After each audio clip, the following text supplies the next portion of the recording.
How we doing, folks? Dave Brown here with the New Populist. Thank you for joining me again. It's been a while, but with this Tucker Carlson, Nick Fuentes interview, I couldn't help myself. I had to jump on into a pine, so here I am. Let me start by saying that these attacks on Tucker Carlson are out of line.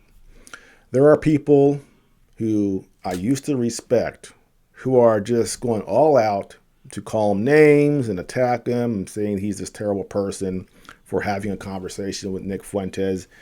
And, Tucker Carlson is an American. He has his own little network, and he can talk to whoever he wants. It's not the job of anybody to gatekeep and say, you can't talk to that person or this person. And in fact, when you do that, it actually backfires on you. The more you say, don't listen to that person, it actually gets people interested and they say to themselves, why are people telling me not to listen to that person? If you're a parent, you can understand this. You tell your teenager, don't hang out with that guy. And what does your teenager want to do? He wants to hang out with that guy because you said not to do so. So trying to gatekeep, trying to shut down conversation actually backfires. And in the case of Nick Fuentes, it has backfired spectacularly. Now everybody's interested in what he's saying. So I hope you learned your lessons, people on the right who are trying to shut down conversations.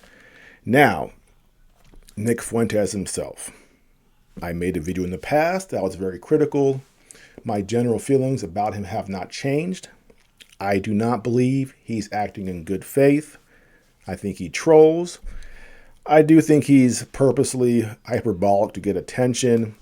I just don't think he's sincere. And I think he has other things going on. There was this opening on the right, this space on the right that he saw, and I think he exploited it. He filled that void. And as Tucker said, he's a very talented person. So you combine a space to be filled with someone who's very talented, and there you go. So as much as I don't like him, I don't begrudge anybody. He has the right to say what he wants to say, and if people want to listen, that's their right too. Now, as far as the interview itself, he wasn't in this interview that extreme. In fact, what people are responding to the most is something that Tucker Carlson said, not something that Nick Fuentes said. And that right there is what interests me the most. And what did Tucker Carlson say? Well, he said that he despises Christian Zionists. And that's where people are swarming. And the funny thing is, some of the angriest people aren't Christians. They're Jewish. But they're very angry that Tucker Carlson doesn't like the Christian Zionist. And him doing that reminds me of when Tucker Carlson criticized our dropping the atomic weapons on Japan. When he said that doing that was morally reprehensible and wrong, he was attacked by people like Ben Shapiro, who said, no. We had to do it. We were trying to prevent more deaths if we invaded Japan. There's nothing wrong with that. Now, what was Shapiro's motivation? Well, if you concede that dropping atomic weapons on a civilian population is wrong, and by the way, it is, no question about it, then it opens up the door for people to say, well, what about Gaza and dropping all these bombs on Gaza where the majority of people killed are civilians, not Hamas? So they were very concerned with Tucker opening up conversation on this issue of World War II and dropping the bomb on Japan because there are parallels to today that they don't want people to start talking about. So they were vicious about that. And here, Tucker saying that he can't stand these Christian Zionists is another thing that they're very, very paranoid about. And why is that? Well, the answer should be pretty obvious. Israel cannot survive as a state without the support of the United States. Or better said, Israel can't survive as a state and behave the way they're behaving right now without the support of the United States. So when a popular person like Tucker Carlson says, "I hate Christian Zionists," that gets him really nervous. And the funny thing is, historically, Jews in America haven't always been very kind to Christians. In fact, I want to read an excerpt from a book to show this. This book is called Faith and Fear: How Jews Can Survive in a Christian America. And it's written by Elliot Abrams, a prominent neocon, one of the architects of the Iraq War. He served in the Bush administration and the Trump administration. And what he said was, in my opinion, quite fascinating, because if other people had said similar things concerning other religions, it would be considered bigoted. But when he says it here in this book, no one even blinks. So what exactly was he saying? Well, obviously I can't read the entire book, but what I can do is just read right here the excerpt where it summarizes what Abrams was talking about in this book and what he's trying to get across. And this, to me, is absolutely fascinating and gives us an insight into the history of Christian Zionism in the United States and why there was a change as far as Jews and Christians in the United States. So it says here, in the midst of the greatest religious expansion in American history, Jews are a shrinking minority. Intermarriage is up, synagogue attendance is down, and Jewish education is flagging. Jewish leaders spend less time instructing the young in religious traditions than in promoting liberal causes and attacking conservative Christians. But as Elliot Abrams contends in this tightly argued, insightful polemic, it is not the Christian right that most threatens Jews today, but rather the abandonment of Judaism. From the New Deal to the present day, the politics of the Jewish majority has been increasingly both liberal and secular. This deep-seated inclination reflects the decision of 18th century Jews to embrace an absolutist view of church-state separation, a sensible choice at a time of extreme Jewish vulnerability in a hostile Christian society. Yet paradoxically, the Jewish commitment to secular liberal values has itself become the greatest threat to the Jewish community or Jewish continuity. And here is the part here that really interests me. Rather than attacking Christian fundamentalists, Abrams argues Jews should follow their example. Indeed, conservative Christians are the natural allies of Jews, not their adversaries. Abrams documents how many conservative Christian leaders have swept anti-Semitism out of their churches, replacing it very often with strong pro-Israel and philo-Semitic stances, and shows how Jewish interests are more consistent with those of other people of faith than with secular liberals who want to drive religion out of the public life completely. Abrams calls on American Jews to renounce their outmoded fear of Christians and their misguided faith in a liberalism that no longer serves to promote Jewish survival. So what Abrams has said here is that Jewish leaders, historically in the United States, attacked Christians, attacked Christian fundamentalists, Christian conservatives. However, the reasoning he's giving for changing this stance is because he says that the leaders of Christian churches in the United States, primarily the evangelicals, are now very pro-Israel and they're philo-Semitic. And with the establishment of Israel in 1948,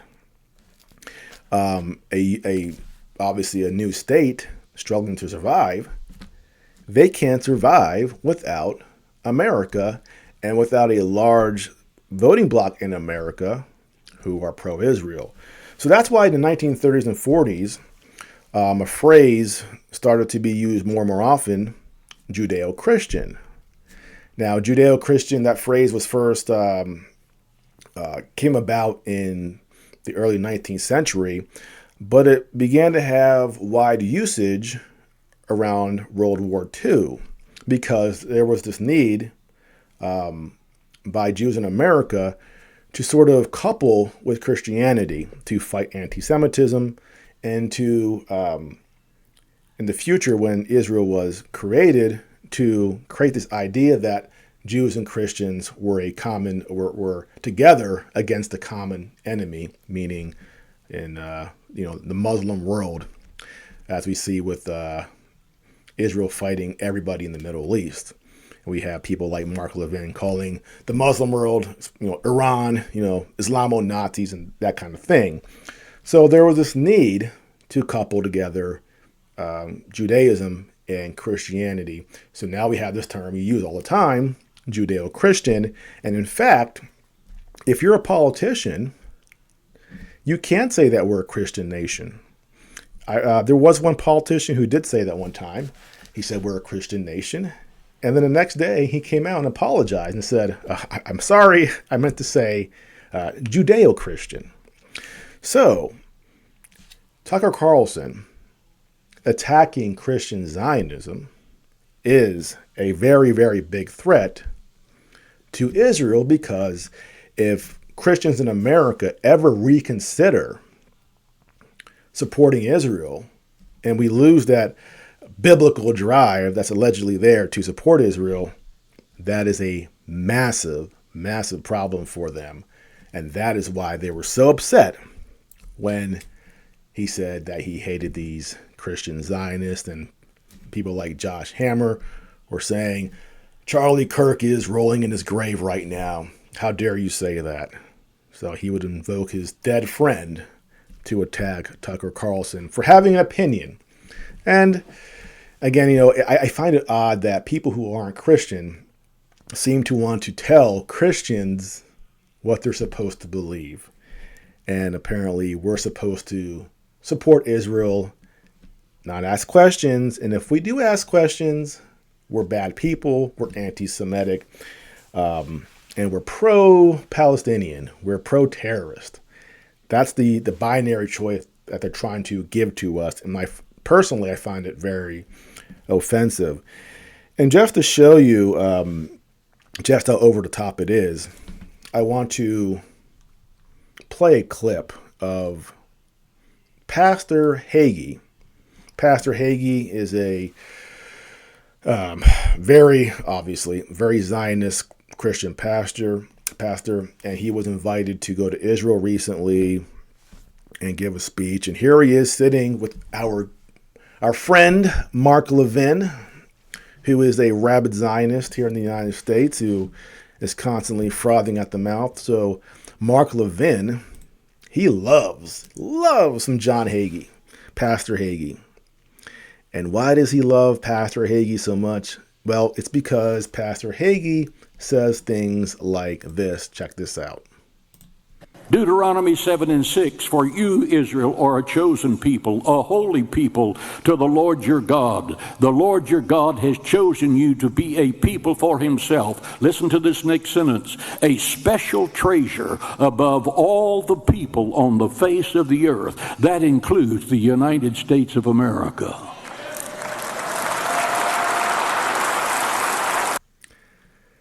So this guy goes to Israel, an American, a Christian, and tells the audience there in Israel that Jews are special in God's eyes and they sit above everybody else, even the United States.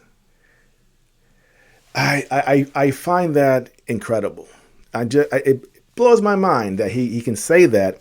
You know, and again, flip that around. If we were trying to claim another group of people were above everybody else, that would be called supremacy, right? If they're up there and everyone's down here, well, they're better than us. So that's, in my opinion, that's a sort of a supremacist ideology, that this group is better than everybody else. So I find that clip to be fascinating. So he can say that, and what's the response from people? How do you not listen to that and go, holy crap, something is really, really wrong here if he's saying that, and he's being supported by all of these Zionists for saying stuff like that. So he can say that Israel is better than us, and that's cool. But if we, of course, were to say the opposite, we would be called racist. And that is what fundamentally bothers me, is that our entire posture here in the United States, our ideology, the Zionism, at its core, elevates one group of people above another. Not my words, the words of the pastor that Israel invited to go to Israel to speak. That's what he said. And I have a massive problem with that. And what's really infuriating, again, if I or you as an American, as a Christian, question that and say, I like Israel, but I just don't agree with Netanyahu's executing of this war in Gaza. I just think he's killed way too many civilians. What are you, anti-Semitic? You're against the Israeli state? You're against Israel's right to exist? No. I didn't say that. I just, turned my TV on. I went on X. I'm seeing all these flattened buildings and all these dead children, and it bothers me as a Christian. But so if you do that, you're attacked as being anti-Semitic and hating the Jews. And I find that personally offensive, that anybody could be attacked as being a bigot simply for having a problem with how a secular government is executing a war on a civilian population where the majority of the people killed are women and children. Imagine the nerve it takes to say that asking that question makes you a bad person. But that's where we are right now. And what they're worried about with this Nick Fuentes, with Tucker Carlson talking about Christian Zionism, they're worried about Americans reconsidering our relationship with Israel. They're worried about Christians going, wait a second, are we really supposed to be supporting Israel no matter what they do and never ask questions? They don't want you to, have those considerations.